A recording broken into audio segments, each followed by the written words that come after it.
ঘটনা বলতে যে ওই যে বাড়ির ভিতরে আসলো আমি তো ঘরেই এসে আমার হরি আর আমার শ্বশুর তো উঠানে আমার হরি লেগে তো আমার শ্বশুর খারাই আছে দুইজন যায় হেরা হ্যাঁ বগল গেল আর একজন হেরা পোস্টার নিয়ে ঘরে ঘরে আসলো তারপরে গাড়ি বলে আমার ভোট দিও আমি বললাম আমি ভোটার হয় নাই তাহলে কি আর উচিত ঘরে থাকা বাইরে যাওয়া বাইরে তো গেল এটা আর ওইসে কার ই ঘরে ধরে ধরে দেখে আমি কইছি এই ফাজিল জিনো মানে হিনো ই করবি না ঘর থেকে বাইরে যা না কইছি আবার ফেরা ধরছে একবার ধরছে সরাসরি পোকেমন ধরছে হ্যাঁ একবার সরাসরি ধরছে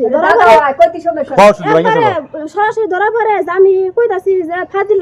বেখানে ফাজিল বানা করস না এনা কইছি ফেরা আবার ফেরা ধরছে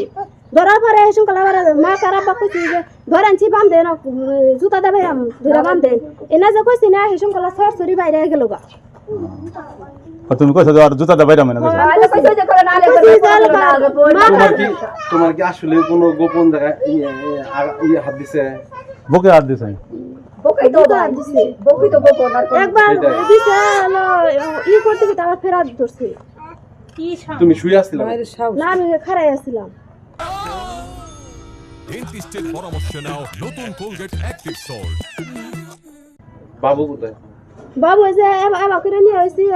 আমার ডাইন মরাই আছে দুইবার করে আর দিছে আচ্ছা সমস্যা নাই এটা ও না বিচার হবে আইসে ভোট তো নিজে নাকি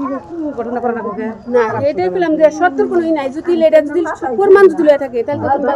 মিথ্যা থাকে তাহলে আপনি তো হলেনই তো ঘটনা না এটা না হলাম তো এটা তো ওর কাছে সত্য ঘটনাই আর আমি যদি মিথ্যা কথা বললাম না তার বেশি কিছু বললাম মিথ্যা কথা করার আমার কি দরকার যেহেতু ঘরে গেছিল আর জুতা দেনা ফিরে বসে যে তো মামি এরা মা মা হুন চাপা হুন চাবার যে বড় আর দুজন চাবার আছে ফেরা হুনছে জুতা দে বাইরে গেছে আচ্ছা দাঁড়াইয়ে নামল কথা দেখি ঘরেই তো জানাই কোন কথা নেই ঘরে জানাই ঘরে জানাই আজ বেলা কি আমরা বলি মাথা শুনে